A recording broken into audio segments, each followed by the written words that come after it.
কষ্টের শ্রোতা নেই। মনের কষ্ট যখন কাউকে বলি, কেউ ঠোঁটের কোণে হালকা হাসি টানে, কেউ মনে মনে খুশি হয়, যেন আমার ভাঙনই তাদের আনন্দ।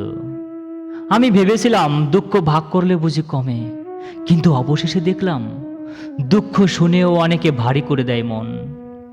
মনে মনে দুর্বলতার সুযোগ খোঁজে, সুযোগ বুঝে সেই দুর্বল জায়গাতেই আঘাত করে।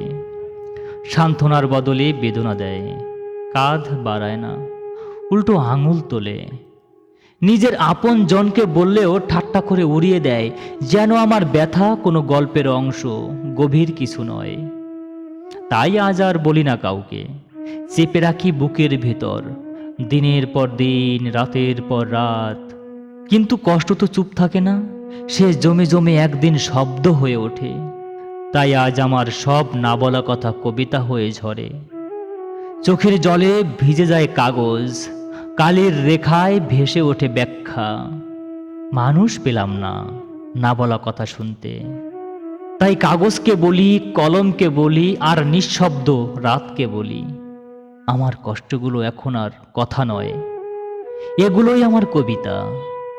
ধন্যবাদ সকলকে।